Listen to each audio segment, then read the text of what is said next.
this book, Daniel, it's prophetic. And so when we read the book of Daniel, don't get overwhelmed when you just start seeing all of these weird symbols or weird even animals or statues or different symbols.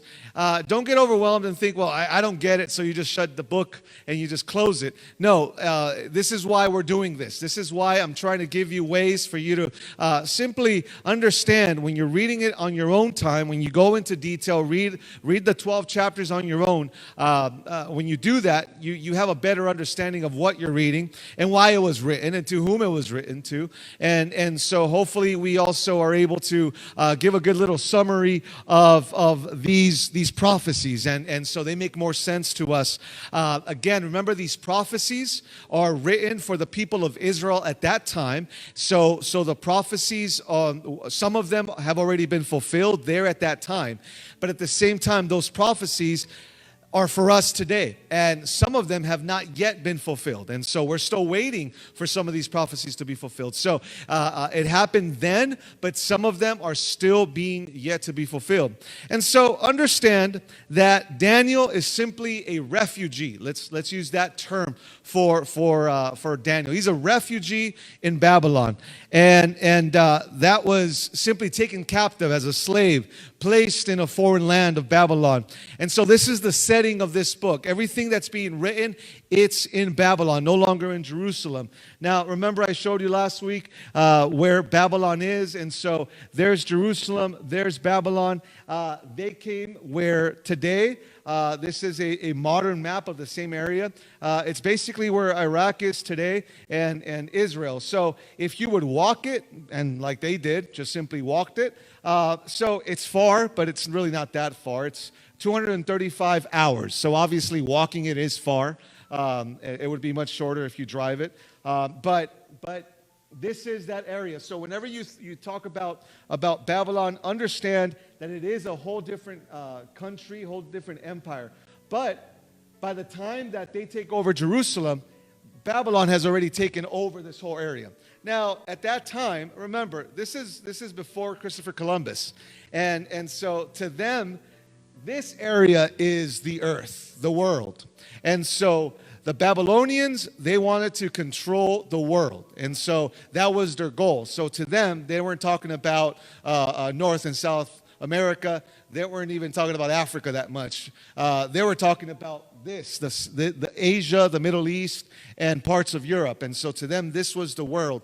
And so we're going to see today some empires that was their goal, to take over the world. Now, ancient Babylon, even the ruins today, there's still ruins. If you go to Iraq, you'll see some ruins of ancient Babylon. That it's just beautiful, amazing, and just to think in all its glory, how absolutely magnificent the walls of the city. This is just a picture of what it looked like a little bit when we just try to understand it historically. I mean, it's beautiful.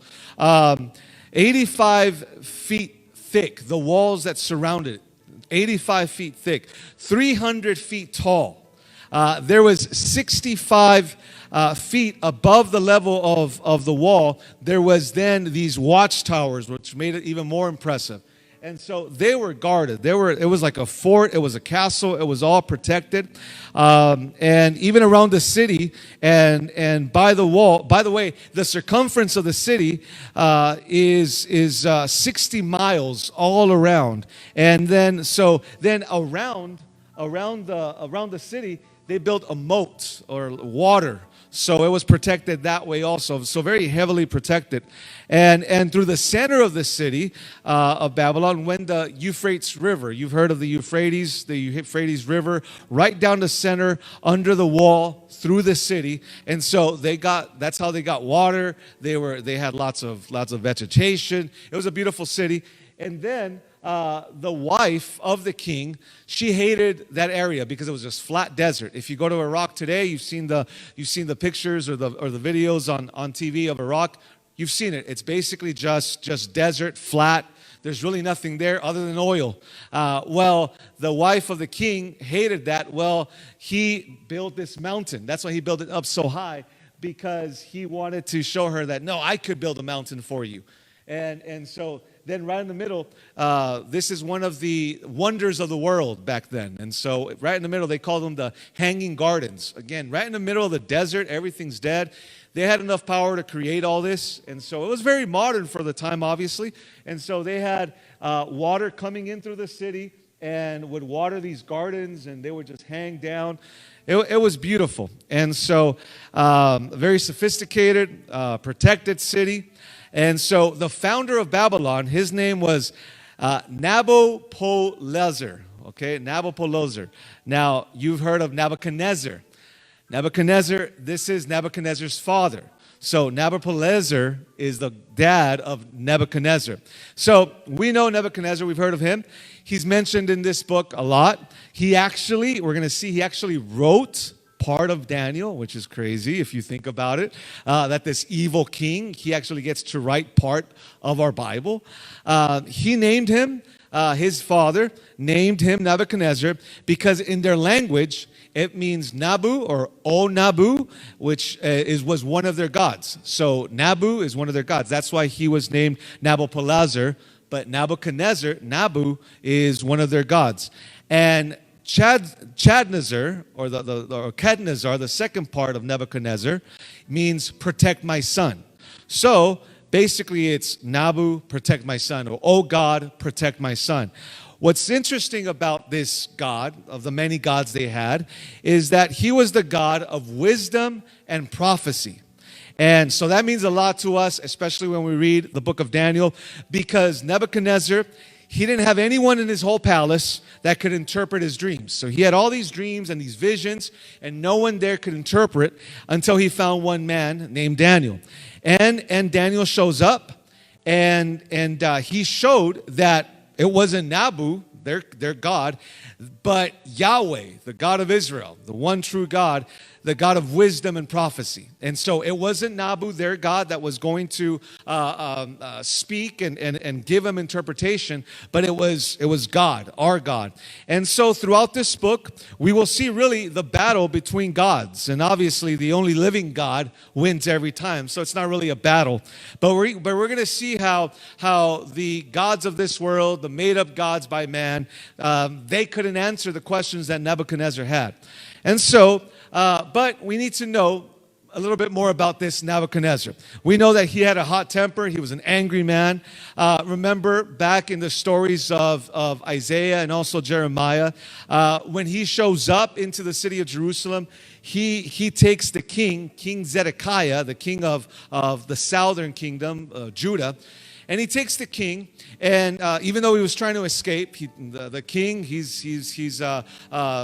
just instead of being there with the other Israelites, no, the king runs off. He takes some secret tunnels, takes his family with him, and he takes his sons. Well, King Nebuchadnezzar finds him outside of the city. He then kills his sons, which they were very young, and he kills his sons right in front of him.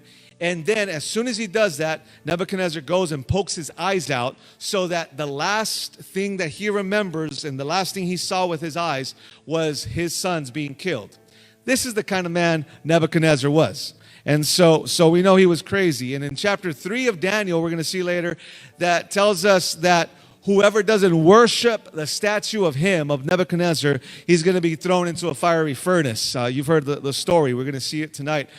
So he's got some issues with anger, obviously. Now remember that I told you that Babylon took over Jerusalem in 3 different steps. Okay, so whenever you read that, whether it's in all of the historical books, in Chronicles, or you read it in Isaiah or Jeremiah, sometimes it'll get confusing because it seems like you're reading the story 3 times. It's actually happened 3 times. Babylon came. They first checked out some stuff, and they took some of the slaves captive with them up to Babylon. Then they came a second time, they took some more, and then by the 3rd time, they were smart. They knew that they were going to be weak by the 3rd time. That's when they came in and finally took down, destroyed the temple, destroyed the city of Jerusalem. And so, but the first time that they came into Jerusalem was very important because that's when they took Daniel captive as a slave. So Daniel, he was already in Babylon while Jeremiah is warning the Israelites. He's warning them. He's saying, there's coming this great kingdom, the empire of Babylon. They're going to come, and they're not just going to take a few of us this time. They're going to finally come and destroy us, and we're all going to die, or they're going to take us as slaves. And so Daniel was already in Babylon writing the book of Daniel, giving his prophecies to the people in Israel, but also trying to encourage the people there in Babylon. And so all of this is happening at the same time. That's why I encourage you also, sometimes when you simply read from Genesis all the way to Revelation, it gets confusing because, again, the books are not placed in historical order. They're placed in sections. And so you have all the history books, then you have the poetry books, then right here you have all the prophecy books. And so if you're reading it like you read a regular book, it gets confusing. So there's actually plans, whether it's on your phone, or there are some Bibles that have them in the order called chronological or historical order. So you're able to read this happened first and this happened second, and then this then happened. And sometimes they'll mix some of the books. So it all depends how you want to understand it. It might get more confusing that way, but at least you understand that this isn't happening in that historical order. So don't ever read the Bible thinking that, okay, this book ends. Then, for example, you might think that, okay, we just finished Ezekiel. Ezekiel's gone. Now it's Daniel. No, Ezekiel is happening right in the middle. So I said that last week. Jeremiah happened first. Ezekiel happened at the end of Jeremiah's ministry. And then here's Daniel. Well, Ezekiel happened at the beginning of Daniel's ministry. So Daniel is very easy to outline. What I mean by outline, remember how we just understand the books. We split it up into sections. And so it's split up right in the middle of these 12 chapters. Very easy. The first section, when you read Daniel, chapters 1 through 6, and then the second section, 7 through 12. So the first 6 are organized as historic. And then the second part is all the prophecies. So the first 6, you could say this is the story of the prophet Daniel. This is the life of the prophet Daniel. But then the second section, which we're going to go deeper into next week, those are the prophecies of Daniel. So the first part is just the life of Daniel, and then the prophecies. Even though we might see some visions in the first part, but the first part of Daniel is all the famous stories that we learned in Sunday school. All of maybe you've seen cartoons on this or movies about the fiery furnace or the lion's den. All of that happens in the first section. But then we don't really hear that much about the second part because the prophecies get a little bit deep. And that's why we want to go into that next week. So let's go. Let's jump into Daniel chapter 1, verses 1 and 2 first. So I'm reading it from the New King James Version. Doesn't matter what version you may have. The best version is the one you actually read. So, verse 1. In the 3rd year of the reign of Jehoiakim, king of Judah, Nebuchadnezzar, king of Babylon, came to Jerusalem and besieged it. All right, so this isn't yet. Remember, we were talking about King Zedekiah, the one that got his eyes poked out. That's much later. So this is the first time when Nebuchadnezzar comes into Jerusalem the first time. And the Lord gave Jehoiakim, king of Judah, into his hand. If you're one of the persons that like to underline or highlight, make sure you do, and the Lord gave. It was the Lord that gave Jehoiakim, king of Judah, into the hands of Nebuchadnezzar, with some of the articles of the house of God, which he carried into the land of Shinar to the house of his God. And he brought the articles into the treasure house of his God. So, at this time, again, Nebuchadnezzar is in charge. He takes over the city. But when we read these verses, we just notice that it seems like God is above Nebuchadnezzar. God proudly, in this verse, as soon as Daniel starts, God proudly takes the responsibility of what's happening here. Yes, Nebuchadnezzar was strong, and he thought he was the king. And again, he's trying to take over the world. And so he's saying, I am the king of Babylon. I am greater. By this time, he had already taken the empire that Egypt had. And so he's like, okay, next is Jerusalem. I'm going to take them also. He comes in thinking he's very proud. He's an angry king. When we think of King Herod, think of King Nebuchadnezzar, think of the Pharaoh. Just evil kings, leaders. This is the kind of king he was. So he was very strong with his great empire, but it was God that was moving him. God was in control of him. And so again, this is King Nebuchadnezzar, king of Babylon, comes in, but the Lord gave him the king of Israel, of Judah, into his hand. And then also it says that he even gave him, the Lord gave him articles of the house of God, gave him pieces from the temple. It just shows that God is just in control. Remember, there was one of the verses from the Psalms that says, the king's heart is in the hand of the Lord. That actually a proverb, the king's hand is in the hand of the Lord. That like a river, the waters go wherever he wants to. So he moves the king however he wants to move him. And so let me just say right now, the president's hand is in God's hand, all right? Or the president is in God's hand. The governor is in God's hand. Sometimes we get overwhelmed about what may be happening.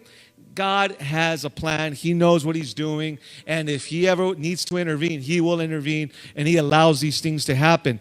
And so, and then also, back in Jeremiah, they would make fun of Jeremiah. They would say, there is no way that God, our God, God's on our side. There is no way that God would ever allow another army, another empire to come in, and especially he would never allow anyone to destroy our temple. Our temple is untouchable.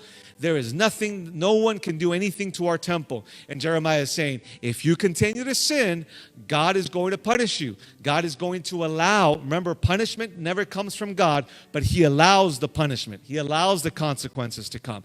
And so he kept telling them that. He's going to allow these armies, especially, and he even said it straight up. He said, Babylon's going to come, and he's going to destroy you. And he says, they're going to come if you don't stop, if you don't repent of your sin. And they were so proud of their building, of their bricks. They were so proud of the altar that they built with their hands. They had made the temple an idol, if you could call it that. They had made their building more important.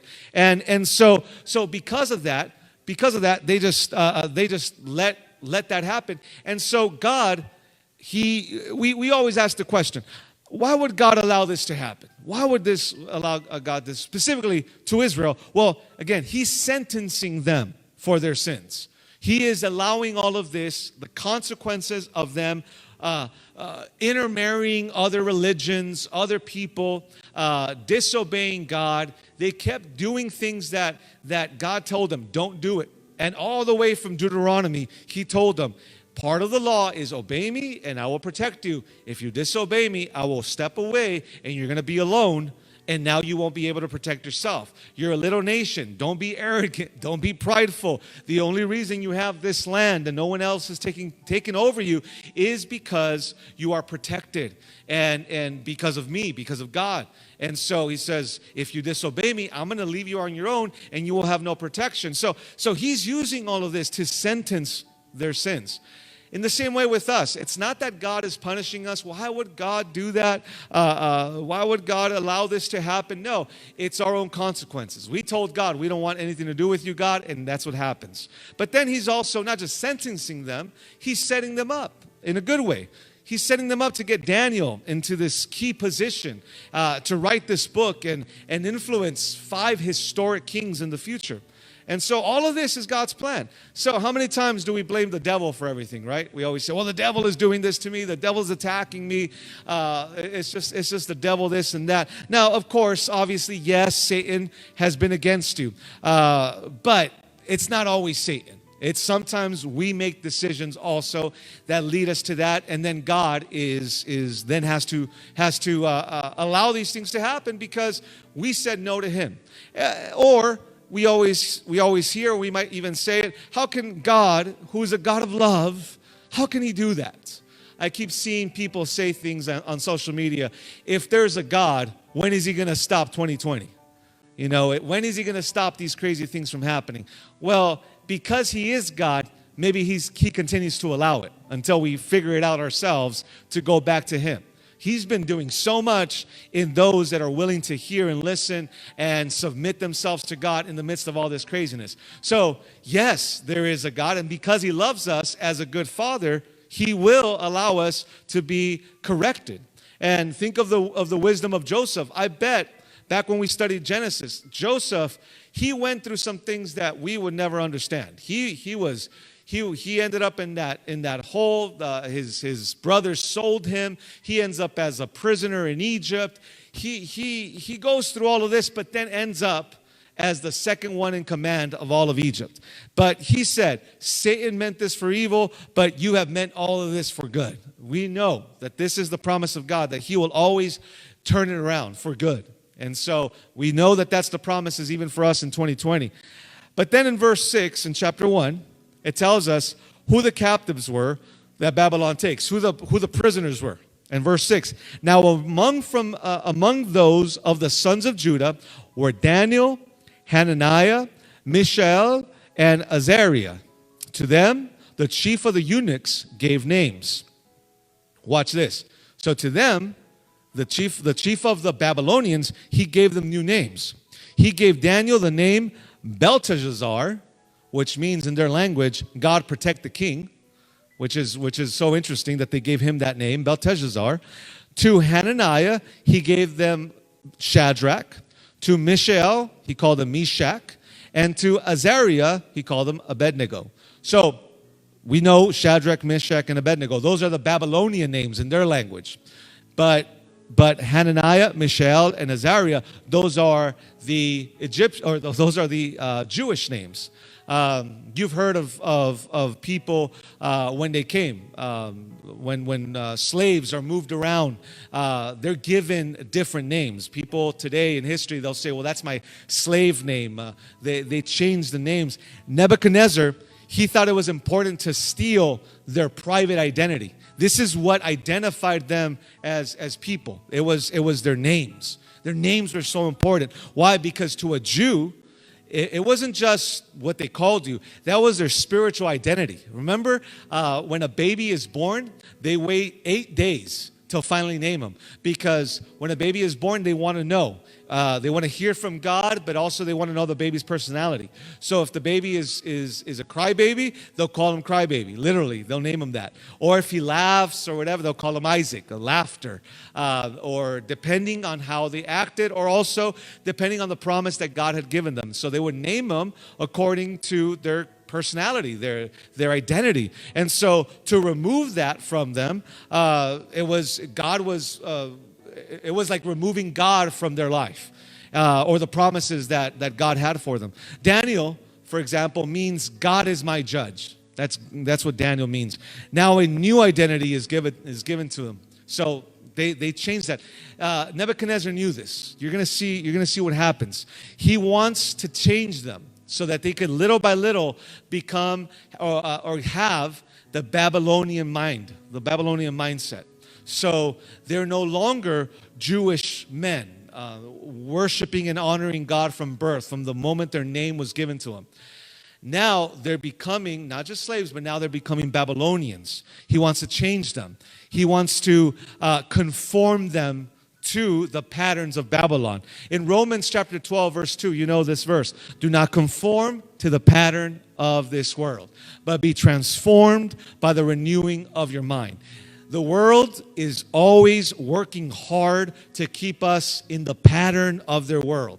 And so whether it's from movies, TV, social media, whatever it is, music, it is always trying to make us into the pattern of what the world wants, what the enemy wants, what the devil wants. And so we're always bombarded with different things. And so we even say, I don't even know how I did that or why I did that. It's because we have allowed more and more the world to tell us, this is how you're supposed to act. This is how you're supposed to be. And so the Lord is telling us, don't conform your mind to this world. And even if it has been, this is why sometimes we get frustrated with ourselves when we get saved because we're like, I'm trying my best. Well, you have been according to the pattern of the world, maybe for 15 years, 20 years, 30 years.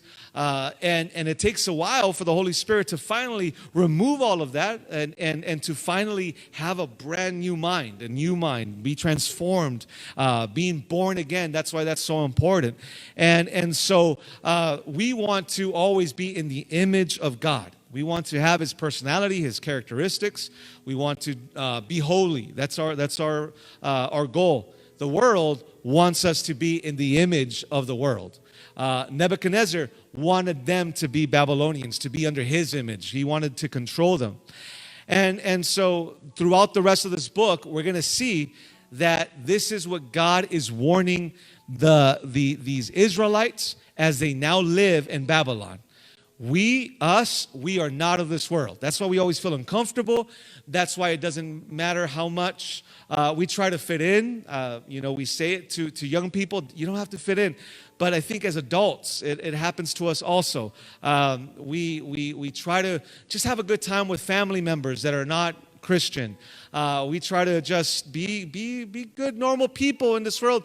And because of what we believe, we believe, especially us Spirit-filled Pentecostals, we believe in some things that the world would call crazy. And I'm not just speaking in tongues. I'm talking about, you know what? We're going to choose to not watch that. We're going to choose to not go to that place. And when our non-Christian friends are telling us, well, why don't you just come over here and we're going to have some drinks and smoke a little of this and snort a little bit of that. It's not a big deal. It's legal now. It's not a problem. And then we're the ones that say, I'm good. Not right. I don't want to mess up. This is the temple of the Holy Spirit. You say that to the world today, they'll say, what are you talking about? That's crazy. Now, why? Because we are living in a world that's not our world. This is not for us. This is not for us to live in. And so it gets frustrating sometimes, but the whole these stories of these Israelites, Daniel, these three boys or young men now, they should encourage us to stay faithful to God in the middle of just this world. Babylon is just always speaking and trying to manipulate and trying to change them and trying to get them to conform to their ways. And they're going to say, no, we are not going to change. We're going to trust in our God and we're going to stay faithful to Him. And that should be what we get from the rest of these stories tonight. Because again, Babylon is yes, it's an actual army, nation, empire in the Bible. But Babylon throughout the Bible is always used as a symbol of this world. And so it always throughout, even in the New Testament, even in Revelation, it speaks of Babylon, to not take the mark of the beast, to not take the things of this world. This world is a beast. It'll destroy us. And so verse 8, but Daniel purposed in his heart that he will not defile himself with a portion of the king's delicacies, nor with the wine that he drank. Therefore, he requested of the chief of the eunuchs that he might not defile himself. This is why we have the Daniel fast at the beginning of the year. It is a biblical example of how to fast. Daniel said, I'm just simply going to eat I'm simply going to eat vegetables and fruit and not eat the meat of the Babylonians. Not because there was a problem with the meat, but because even the meat was to worship and honor Nebuchadnezzar. And so he's saying, I'm not going to be part of that. And so he was very radical, very, very, very strong in his faith. Again, maybe now we become a little bit, you know what, it's fine, it's okay, it's not that big of a deal to God.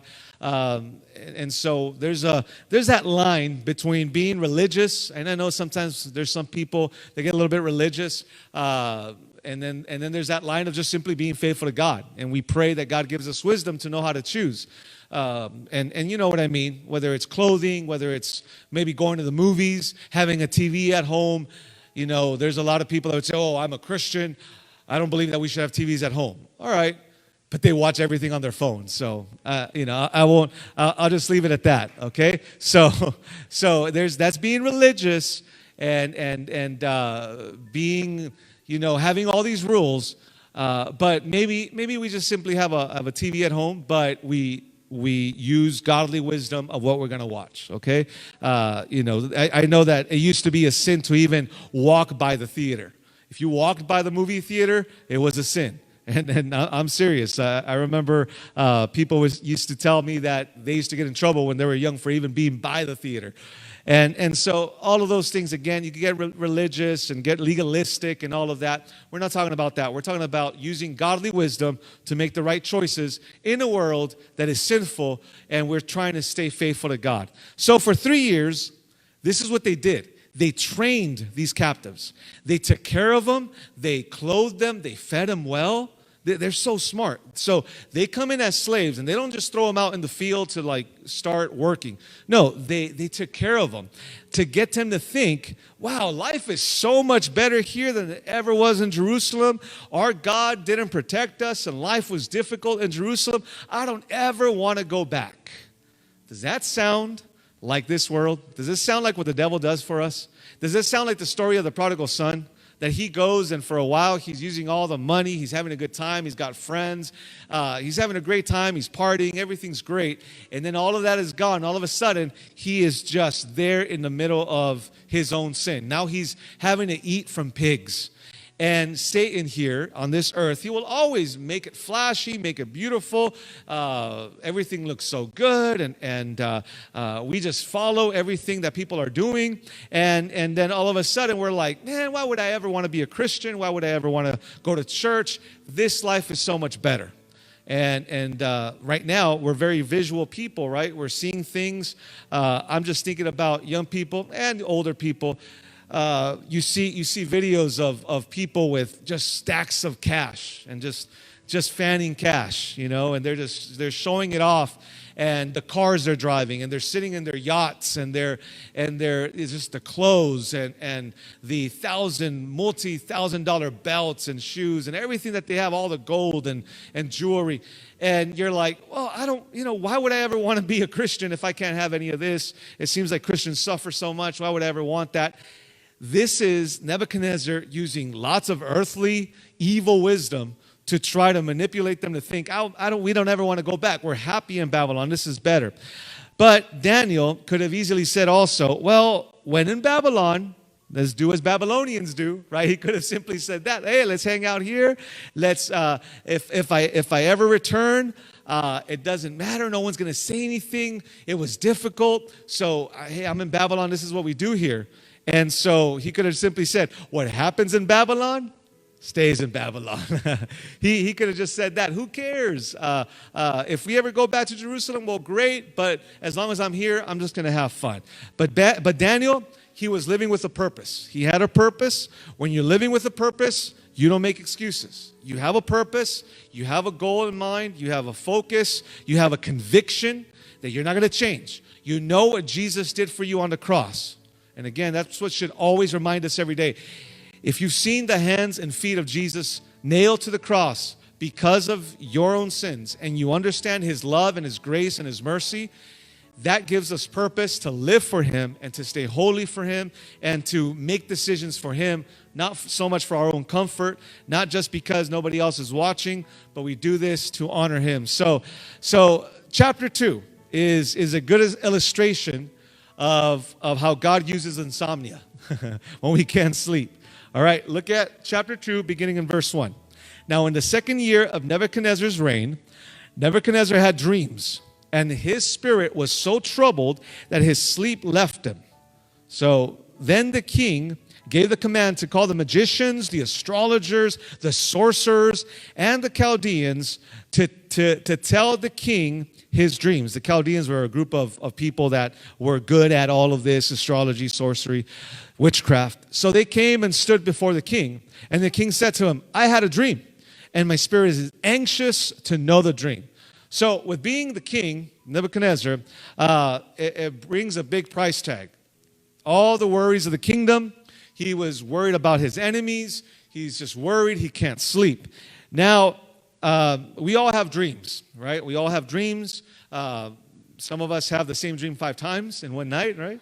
And images, these are just simply images that we have throughout the day. They create a story in our minds. One of the things that even scientists, even psychologists, they would say it's so difficult for them to explain why we dream and how is it that we dream specifically. And so they even made movies of dreams within dreams, and we try to figure out what are dreams. And so there's got to be a spiritual element to our human bodies that they can't even explain why is it that we dream that way. But so we all have these dreams. Sometimes we eat too many tacos, too much pizza the night before, and then we have some crazy dreams. Or maybe you watched a scary movie and then you dream about that the next night. Or you spent $30 for a movie on Disney Plus, and you're mad because you spent so much money on that movie that you have a bad dream about it. Amen. But this time God is involved. God is involved in this dream. God uses dreams. To this day, let's continue to pray for God to allow Muslims to dream dreams. Because Muslims, they believe that God, Allah, will speak to them through dreams. And guess how Jesus speaks through them? Through dreams. They've had many testimonies of this man, this Jewish man speaking to them in a dream, and that's Jesus. And so let's keep believing that. Well, here God is speaking to Nebuchadnezzar, and here God is very involved. So Nebuchadnezzar says, tell me what I dreamed, and also tell me what it means. So they were waiting to simply hear about the dream so that they could make something up. Of course, if he told them, well, I dreamed about this, and then they would say, oh, well, this means this and that. I was just explaining to Abigail the other day about psychics because we drove by this one psychic shop, and they're the ones that you walk in and they'll be like, I feel like someone just passed away in your family recently. Well, yeah, I had an uncle that did. Yes, he's here right now. He's here. I feel him right now, and he's talking to you. That kind of stuff. Or I feel like somewhere in the world it's raining right now. Yeah. And so they'll come up with that kind of stuff. Well, they knew that they could make it up. Nebuchadnezzar knew that too. So Nebuchadnezzar tells them, I want you to first tell me what I dreamed about. So now it was harder. And so they couldn't do it. So finally, he just decides to kill all of them and to also kill their families, because they couldn't figure it out. And Daniel hears about it, and he asked the king to stop. Now Daniel is just one of these Israelites. He's nothing important yet, but he hears about it, and he goes to the palace, and he says stop, and he says that he's going to pray, and that God's going to give him an interpretation. So Nebuchadnezzar says, fine, and if you don't, you're going to die too. And so he goes and he meets with his friends, and he says, we're going to have a prayer service tonight because God needs to give us an interpretation and tell us what he dreamed about. And so, of course, the Lord speaks, and he comes back and he tells them, there is a God in heaven who knows what you dreamed. And then here we go. Verse 31 of chapter 2. You, O king, were watching, and behold, a great image. This great image, whose splendor was excellent, stood before you, and its form was awesome. The image's head was of fine gold. Okay, let's stop right there. Each one of these things has, I should have had pictures for you. I'll have them for you next week because this is really important. But each one of the things that he sees means something. And I'm going to give them to you now. He gives it to us more throughout the chapter in detail, but I'll just give it to you now. So he says he first saw the head that was of gold. That's Nebuchadnezzar. Okay, that's what it represents. Its chest and Babylon, Nebuchadnezzar and Babylon. Its chest and arms are of silver. Those are the Persians that will come after and destroy Babylon. Its belly and thighs of bronze. That's the Greek Empire. They actually call it the Bronze Empire, so that almost literally, that's the Bronze Empire. So they come and they destroy the Persians with Alexander the Great and all of that. Then its legs of iron. It's these two legs of iron. That's the Romans.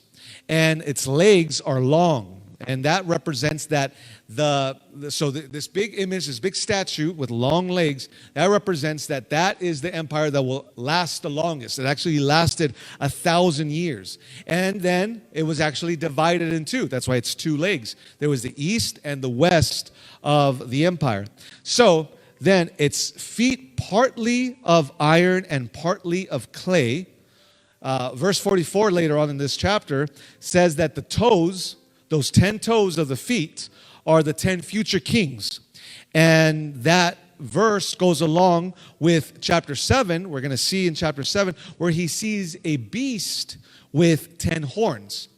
You're going to see that the vision that happens in chapter 2 and in chapter 7 are the meaning is the same.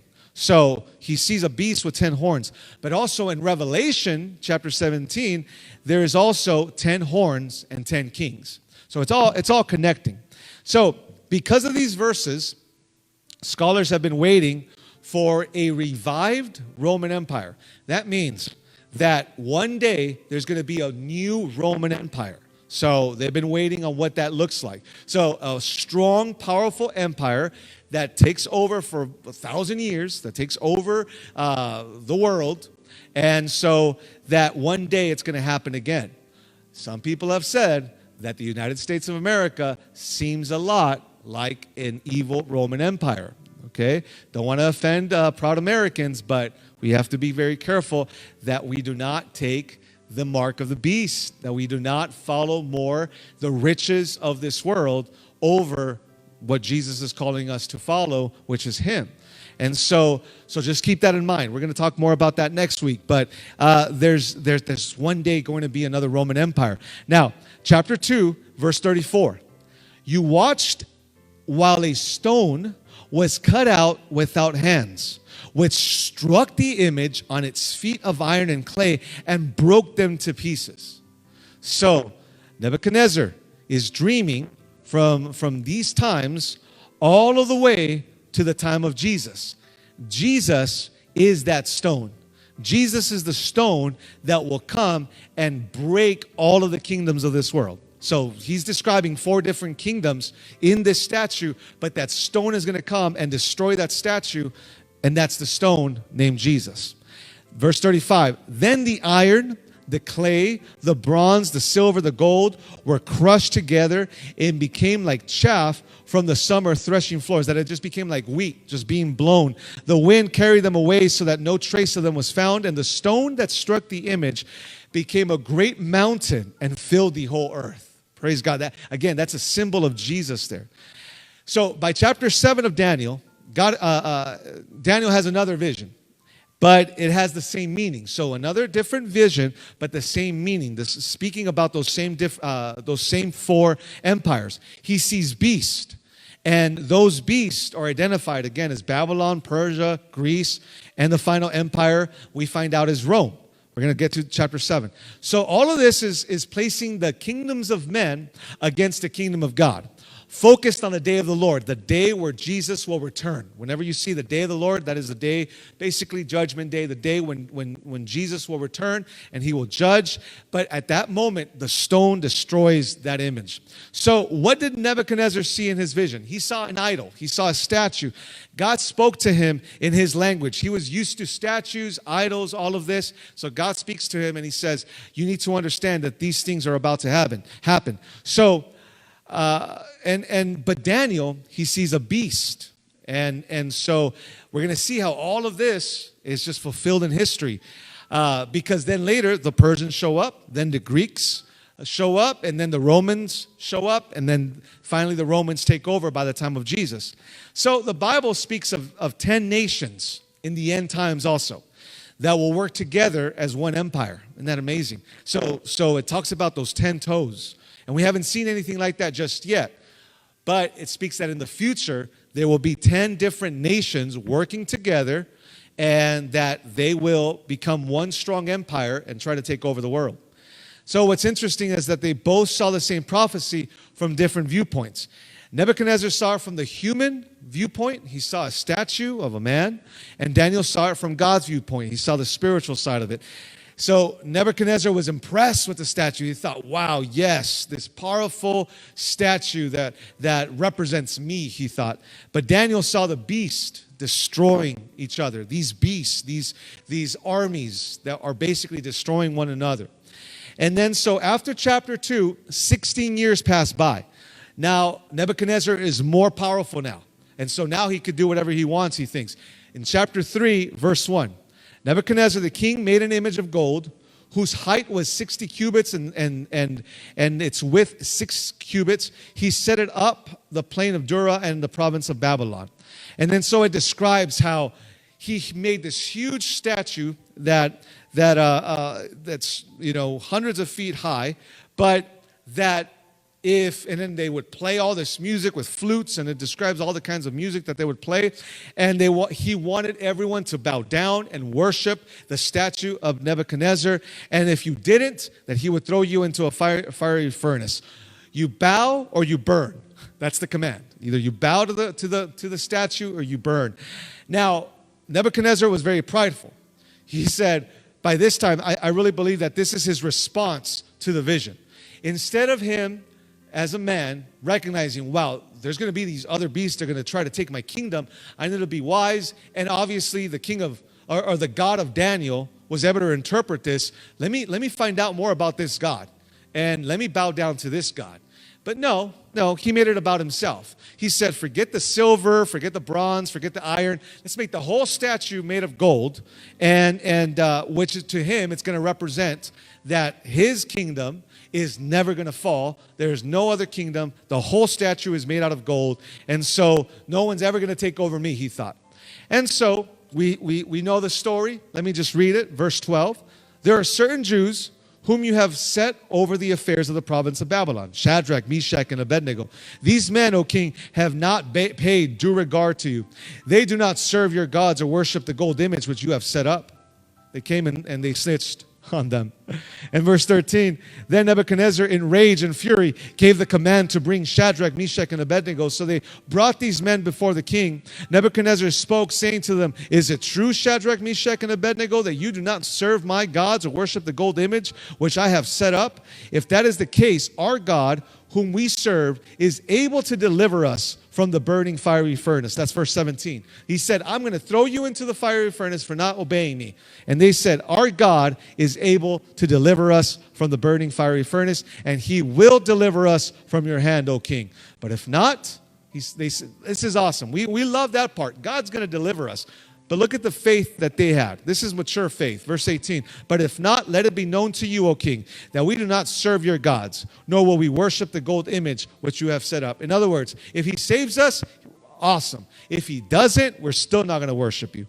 And these three men, Shadrach, Meshach, and Abednego, fell down, bound into the midst of the burning fiery furnace. Then King Nebuchadnezzar was astonished, and he rose in haste and spoke, saying to his counselors, did we not cast 3 men bound into the midst of the fire? We just threw 3 of them in there. They answered to the king, true, O king. When he said, oh, well then look, he answered, I see 4 men loose walking in the midst of the fire. They're not burning, and they're not hurt. And the form of the fourth is like the Son of God. He saw some kind of angel, and we really believe that this is one of the moments that is called a theophany. It is Jesus Christ, the very Jesus that we know. He appears in the Old Testament. There are moments in the Old Testament where he simply appears. Some may think it's an angel, but when we understand it, especially here, he sees it's like the Son of God. He really is literally saying there's Jesus with them, and they are not burning themselves. And so now, obviously, Nebuchadnezzar, he he's hopefully recognizing that there's something special in this God. Chapter 4, another vision from Nebuchadnezzar, but something changes him. This is mostly written now by Nebuchadnezzar. Remember I said Nebuchadnezzar writes this, the only chapter in the Bible written by a Gentile king, a non-Jewish king. So he writes this, and it's posted all over his kingdom, and this is basically the end of his kingdom now. It's about to end. The Persians are about to show up. This happens about 25 years after chapter 2, after the first vision. So Daniel is probably now in his 50s. And Nebuchadnezzar dreams of a tree that fills the earth, and all the kings of the world can see it. And he's saying it's going up, and it grows up so high, and all the other nations see it, and it's growing, but it's going to get chopped down, and it's going to fall. And so Nebuchadnezzar's troubled because he sees this vision. So he calls Daniel, and he says, I know Daniel's going to be able to interpret it. And Daniel says, I have good news and I have bad news. He says, the good news is that I could actually tell you what the dream is. The bad news is that you're the tree, and you're going to get chopped down, and your kingdom is going to get destroyed. So, verse 29, at the end of 12 months, he was walking about the royal palace of Babylon. The king spoke, saying, is it not this great Babylon? Again, he's saying, I mean, look what I have built. He says, it's not this great Babylon that I have built for a royal dwelling by my mighty power, for the honor of my majesty, of myself. Remember, in Proverbs chapter 6, there are the 6 things that God hates. And one of them is a proud man, a proud look. And he was filled with pride. So, while the word was still in the king's mouth, in verse 31, he's still saying this. A voice fell from heaven. King Nebuchadnezzar, says God, to you it is spoken. The kingdom has departed from you. You're no longer the king. And they shall drive you from men, and your dwelling shall be with the beasts of the field. You're going to end up with the animals. They shall make you eat grass like oxen, and 7 times shall pass over you until you know that the Most High rules in the kingdom of man and gives it to whomever he chooses. So King Nebuchadnezzar goes literally insane now. That God does something to him, that now he is cursed. He goes insane. He thinks he's an animal. He starts living outside in the field. He starts eating grass. He thinks he's an ox. And while he's out there, he gets humbled. Obviously, he gets humbled. And he writes what we just read right now. He writes all about this. And he says that there is only one true God. And he finally says that. And he says it's the God of Daniel. And he commands that what he wrote is posted all over the kingdom. So it's awesome. Now Babylon, look at the faithfulness of Daniel, of the 3 others, when the Israelites were faithful to God, even though they were being persecuted, being thrown into the fire, all of this. Now the Babylon itself, the king, recognizes God as the one true God, and he forces everybody to know this. He posts this all over the kingdom. Again, if Daniel would have simply said, well, whatever happens in Babylon stays in Babylon, I'll just do whatever I want here. No one back in Jerusalem is going to know. If that would have happened, this wouldn't have happened. So, again, God gives us a great responsibility wherever we're at here in our city. And so, chapter 5 is famous for supernatural graffiti, the writing on the wall. It happened in the year 539. The year that the Babylons finally fall to the Persians. That's when the Persians come in. So King Nebuchadnezzar is dead now, and his grandson is in charge. His name is Belshazzar. And he loves to party. He loves to drink. And so he asks for the cups that they had stolen from the temple so that they could drink alcohol from it. And there's a lot of alcohol just being passed around. And when people drink, we know that they do some dumb stuff. They say some dumb stuff. And now Daniel is in his 80s at this time. And here in this chapter 5, verse 24. So while all this is happening, now is the king drunk and he's just seeing some weird visions? Maybe, but for sure this happens. Then the fingers of the hand were sent from him, and his writing was written. That there is the writing on the wall. We simply interpret this as this is God's hand writing on the wall. And this is the inscription that was written. Mene, mene, tekel, upharsin. This is the interpretation of each word. I thank Daniel that he simply interprets it for us and he tells us what it means. Mene, God has numbered your kingdom and finished it. Tekel, you have been weighed in the balances and found wanting. Perez, your kingdom has been divided and given to the Medes and Persians, literally to them that they're coming.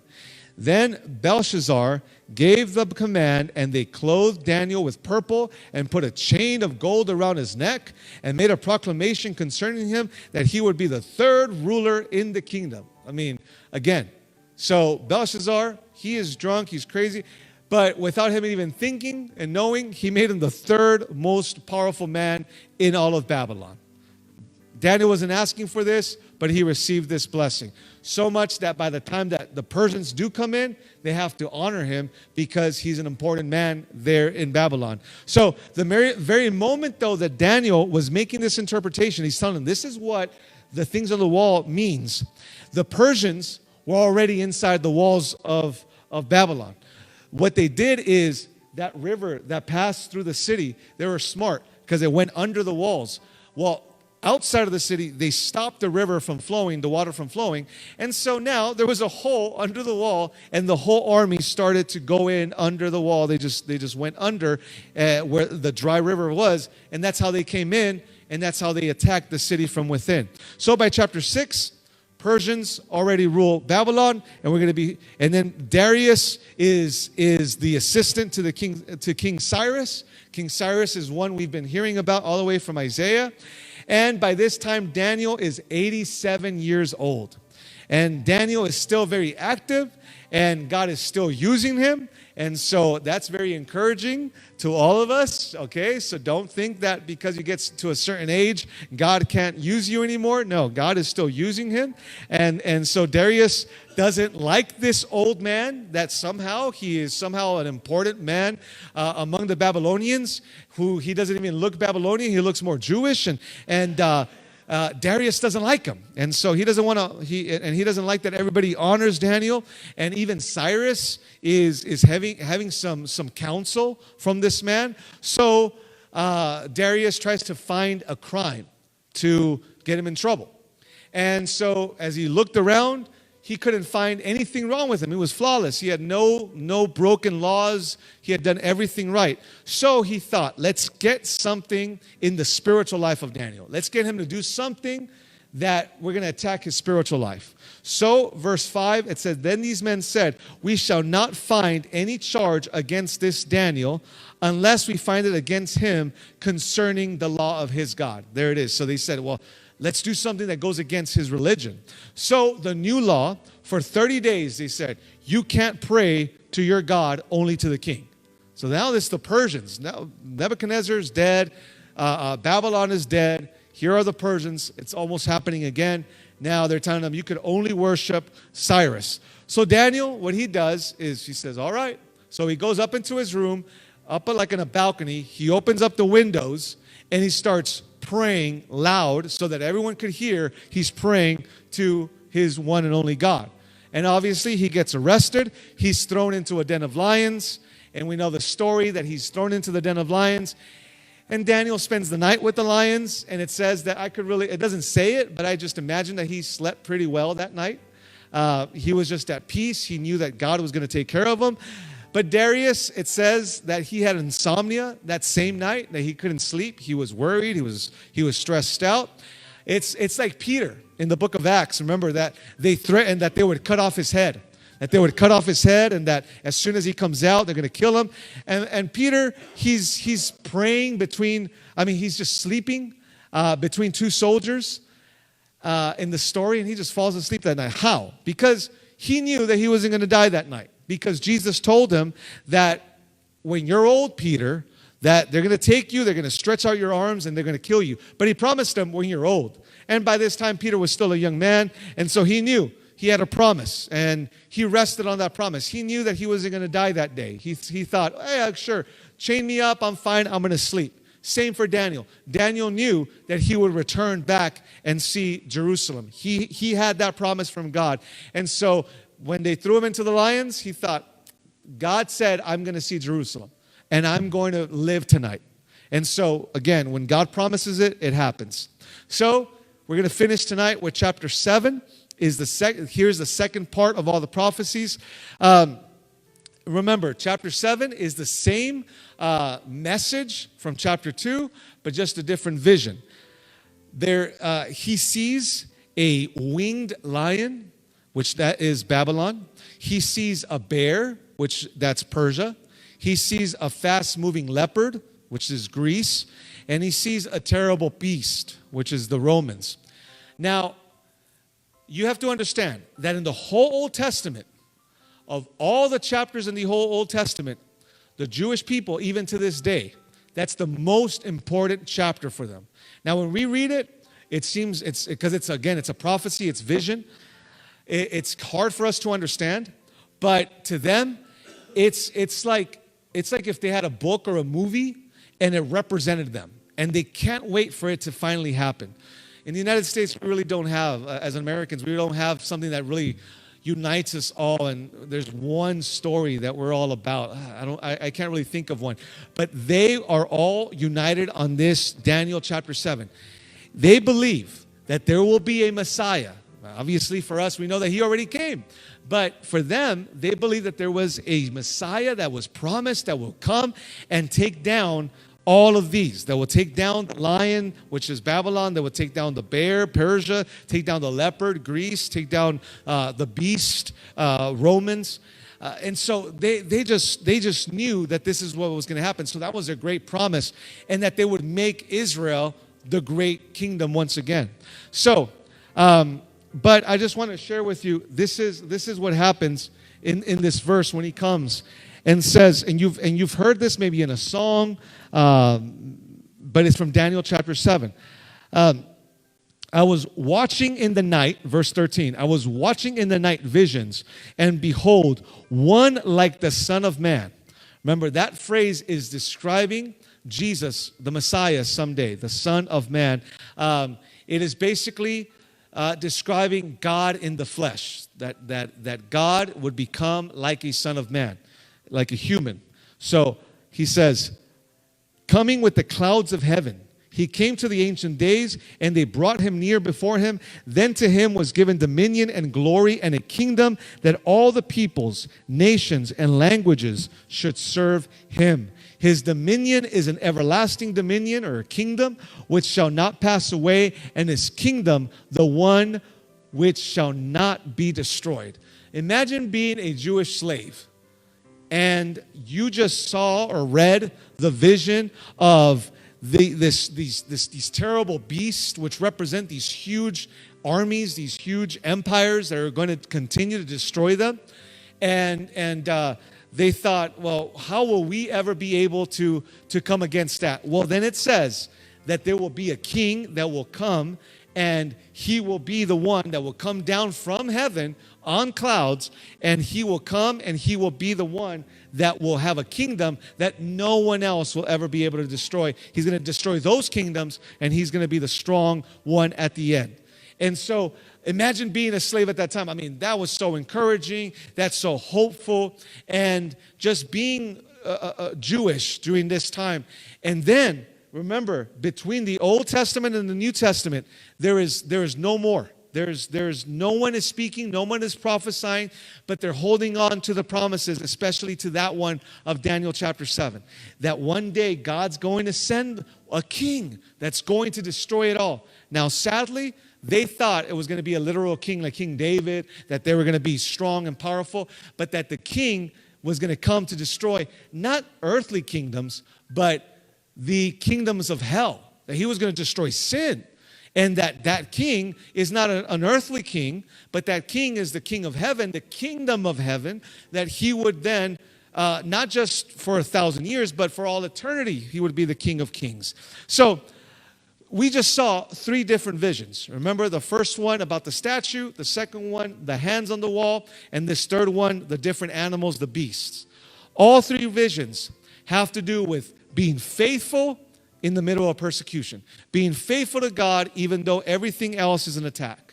All 3 visions also have to do with being patient. We don't like that part. Being patient, I don't like that part. Being patient and waiting. Because We are living in this world, and we know and we believe that Jesus is going to come back again, and we know he's coming back very soon. But we get impatient, and sometimes we might even say, yeah, he's been coming back for 2,000 years. He's coming back soon. And we get impatient, and we lose that, but we know that we have a hope. We have a hope. We have a hope. And when will we do this? When will he finally do this? Well, chapter 8, we're going to see that next week.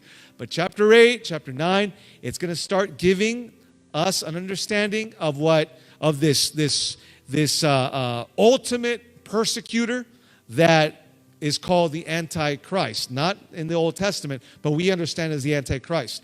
This leader that comes and unites all the nations, but interestingly, all the nations against Israel. So it's going to be a vision of a ram and a goat. The ram is Persia, the goat is Greece. So I don't want to go too much into that right now, but let's again, let me just encourage you tonight that it might feel like the world is so difficult to live in right now. It might feel like that for all of us because there is so much, not just persecution. Thank God we live in a country where the persecution is not as bad as other nations, obviously.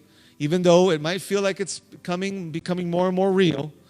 But the persecution from Satan himself, just the attack of Satan, the attack on our life. He wants to steal, kill, and destroy us and our families. And it's the temptation is always to simply throw in the towel and say, I don't want to do this, God, anymore. I'm tired of trying to live for you. And it seems like things are just getting worse and worse. There's the temptation. But we need to simply, instead of simply going to him, to the other side, we need to go to Jesus. We need to go to God and stay faithful to him because the reward is so much greater. And so let's pray tonight, and let's pray for his patience. Let's pray for him to give us faith and faithfulness and strength during these difficult times. Father.